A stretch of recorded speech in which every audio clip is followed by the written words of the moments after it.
Assalamualaikum Bu. Waalaikumsalam. Monggo Mbak, silakan duduk. Dengan siapa ini? Dengan Mbak Sumi. Oh iya. Ya, Mbak Sumi ada keperluan apa Mbak? Ini Bu, kan saya itu kan menikah 3 bulan yang lalu. Iya. Ini rencananya ingin menentukan dulu. Nah itu pengen kehamilan yang sehat itu bagaimana ya Bu ya? Oh, jadi menikah 3 bulan yang lalu ya. Menstruasinya lancar. Lancar Bu. Menstruasinya lancar. Terus suami kerja di mana?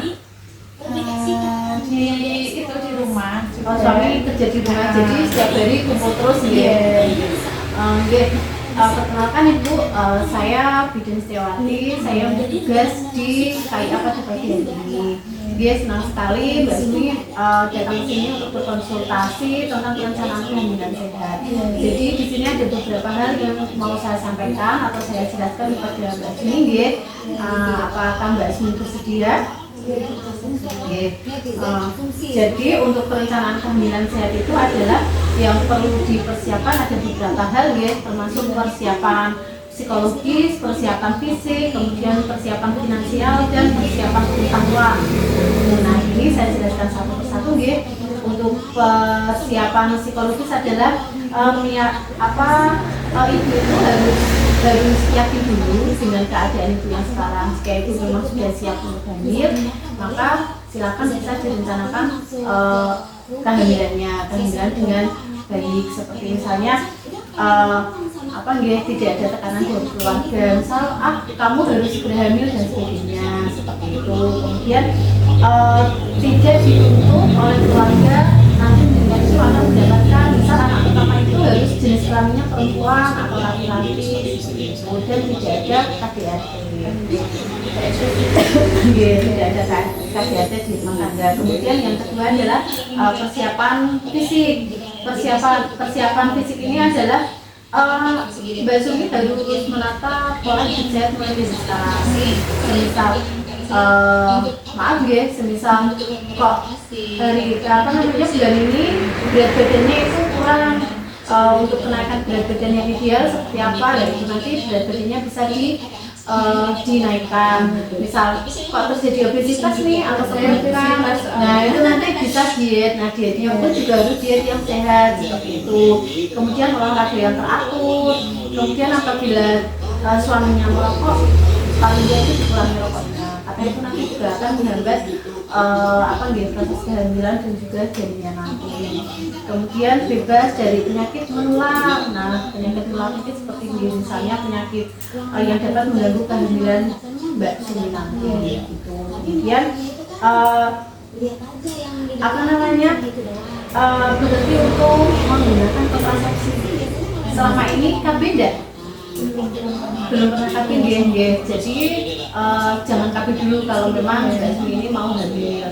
Kemudian untuk kesiapan finansial, nah yang namanya kehamilan persalinan itu kan pasti perlu nominal yang enggak sedikit ya. Nah mulai sekarang silahkan Mbak Sumi bisa menabung, misalnya sehari berapa, seminggu berapa, atau 1 bulan berapa, dan nanti untuk tabungan itu harapannya bisa digunakan ketika nanti Mbak Sumi itu mau periksa hamil, persiapan persalinan, kemudian perawatan bayi dan perawatan itu setelah melahirkan nanti. Kemudian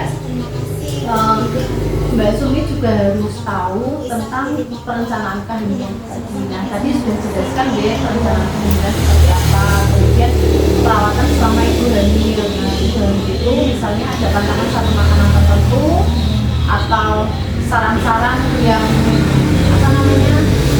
yang baik dari orang tua, silakan nanti bisa dijalankan saran-saran tersebut. Tapi kalau misalnya kok sarannya aneh ya, itu nggak dilakukan juga nggak apa-apa, ibaratnya seperti itu. Kemudian perencanaan persalinan. Nah perencanaan persalinan itu harus perencanaan persalinan yang sehat. Jadi untuk persalinan itu harus dengan tenaga kesehatan, minimal dengan bidan, atau nanti Mbak Sumi tidak ada resiko ketika kehamilan seperti itu. Nah perencanaan persalinan itu juga harus direncanakan matang oleh suami dan keluarga. Nanti mau lahiran di mana nih? Mau di puskesmas atau di klinik atau di tempat ibu bidan seperti itu. Kemudian kemudian perawatan pasca bersalin. Nah, ini perawatan pasca bersalin itu maksudnya perawatan nifas, ya, perawatan nifas itu nanti apa saja hal-hal yang boleh dilakukan oleh ibu hamil nifas, ya, selama nanti di rumah. Misalnya ibu nifas itu tidak boleh angkat dinding dulu, tidak boleh angkat yang berat-berat dulu, harus berat-berat dulu. Apa? Karena itu nanti apabila ibu nifas terlalu capek, nanti takutnya satu bisa mengganggu pola istirahatnya ibu, akhirnya ibu kecapean. Kemudian kalau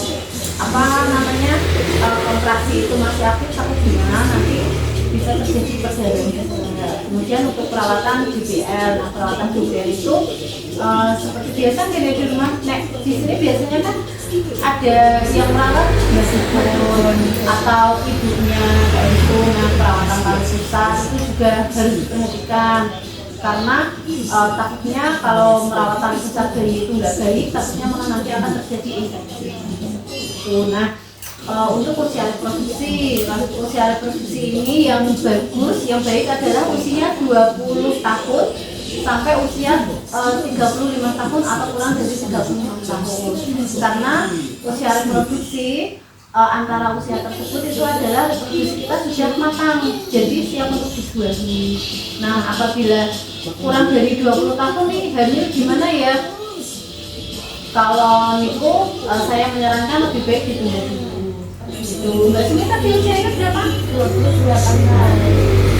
Mbak Sumi ini kan usianya 28 tahun, jadi untuk proses hamil saya kira sudah matang, ya, sudah siap. Jadi ada apa? Karena itu memang usia reproduksi yang memang siap untuk dibuahi. Kemudian kenapa ibu hamil itu tidak boleh hamil ketika usianya sudah 36 tahun? Karena itu nanti juga akan terjadi resiko komplikasi. Misalnya resiko komplikasi kan sudah terdapat faktor resiko usia dulu nih, usianya sudah lebih dari 35 tahun. Takutnya nanti ketika si ibunya itu bisa mengejar, mungkin dia takutnya itu tidak kuat atau terjadi komplikasi yang lain akibat kehamilan di usia tua. Kalau usianya kurang dari 20, kenapa tidak boleh? Usia kurang dari 20 tahun kenapa tidak boleh hamil? Karena usia tersebut kan secara reproduksi belum matang, gitu. Secara reproduksi belum matang, jadi kalau bisa belum ada terjadi pembuahan. Kalau menikah boleh, tapi untuk kehamilan silakan bisa ditunda dulu sampai nanti berusia 20 tahun atau lebih, baru boleh program hamil dengan perencanaan kehamilan yang sudah sudah jelas, Mbak Sumi?